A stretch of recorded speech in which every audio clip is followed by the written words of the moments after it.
आइए साथियों, अब हम ई कॉमर्स की अंदर ही ई कॉमर्स की हानि वाला टॉपिक देखते हैं। तो ई कॉमर्स की कौन कौन सी, इससे पहले अपन ने देखा था कि ई कॉमर्स के क्या क्या लाभ है और क्या क्या जिन्हें कहा जाए अवधारणा है।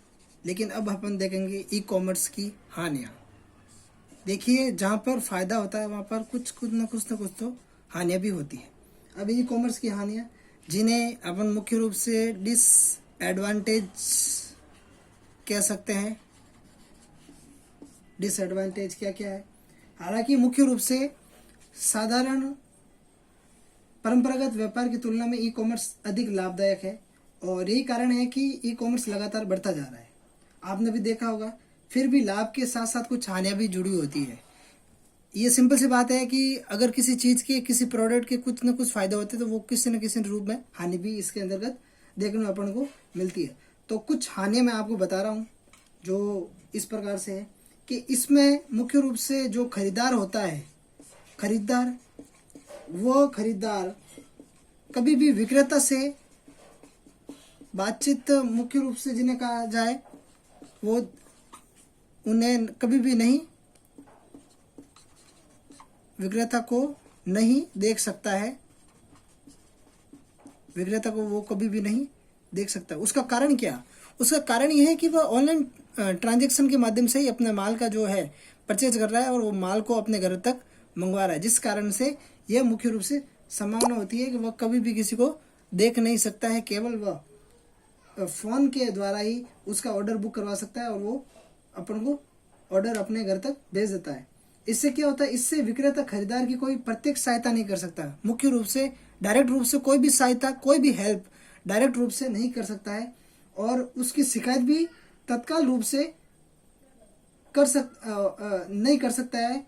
और इसके लिए किसी भी रूप से यदि कोई ट्रांजैक्शन भी फेल हो जाता है, उसके अंदर कोई भी उसकी वो मदद नहीं कर सकता। दूसरा है, आपके समाज का एक बहुत बड़ा भाग है ये कंप्यूटर। समाज का एक बहुत बड़ा भाग कंप्यूटर है, लेकिन अभी भी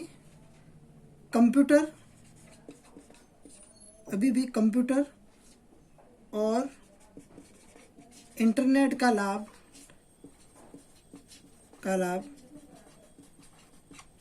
समाज को पूर्ण रूप से नहीं मिल पा रहा है। समाज को पूर्ण रूप से नहीं मिल पा रहा है। क्यों? क्योंकि लोगों को इसके बारे में जानकारी नहीं है कि कंप्यूटर तो है लेकिन उसके अंतर्गत इंटरनेट का कनेक्शन नहीं है। लोगों को ये पता नहीं है कि कंप्यूटर है लेकिन इसके अंतर्गत इंटरनेट का कनेक्शन अलग से लेना अनिवार्य होता है। ये लोगों को अभी तक पता नहीं है। अब इसमें देखिए, तीसरा मुख्य रूप से जो हानि है वो क्या है? हानि इसमें यह है कि ई कॉमर्स में मुख्य रूप से जो सेल्समैन वो जो कार्य करते हैं, सेल्समैन और सेल्स गर्ल, वो केवल वेबसाइट पर ही कर सकते हैं। वेबसाइट पर ही कर सकते हैं। इससे क्या होगा? ये कार्य करने के बाद में जो भी बेरोजगार उनकी संख्या निरंतर रूप से बढ़ रही है। उसका कारण क्या है? उसका कारण ये है कि सारा का सारा जो भी ये मामला हो रहा है वो ऑनलाइन हो रहा है और जो ऑनलाइन होने से क्या हो रहा है, जो बेरोजगार बैठे हैं उनको ये कार्य करने का मौका नहीं मिल रहा है, तो उस कारण से बेरोजगारी की संख्या बढ़ गई है। और इसमें क्या हो रहा है? मुख्य रूप से चौथा एक मुख्य और इम्पोर्टेंट पॉइंट है। ये क्या पॉइंट है? मुख्य रूप से यही पॉइंट है कि इस ई कॉमर्स के माध्यम से जो ऑनलाइन ट्रांजैक्शन जो भी हो रहे हैं उसके अंतर्गत जो धोखाधड़ी है वह बढ़ रही है। ये धोखाधड़ी बंद होने का नाम नहीं ले रही, क्योंकि आपको पता है कि जो भी विज्ञापन है, एडवर्टाइजमेंट, उसके अंतर्गत तो क्या होता है, किसी दूसरी वस्तु को बताया जाता है, लेकिन जब क्या होता है, जिस समय माल की जो डिलीवर्ड घर पर होता है उस समय कोई दूसरी वस्तु हमें प्राप्त होती है। तो ऐसा हमें इनसे बचने के लिए ऑनलाइन ट्रांजैक्शन से भी हमें बचना होता है। जितना संभव हो सके उतना जो है हमें घर के आसपास का क्षेत्र ही चुनना चाहिए, जिससे कि बेरोजगारी की समस्या और ज़्यादा ना बढ़े। लेकिन आज के इस युग के अंतर्गत ऑनलाइन की व्यवस्था बहुत ही तेज़ी से बढ़ती जा रही है, तो हमें भी ऑनलाइन की व्यवस्था को रुकना करना चाहिए। लेकिन यह सारा का सारा कार्य सोच समझकर पूर्ण करना चाहिए।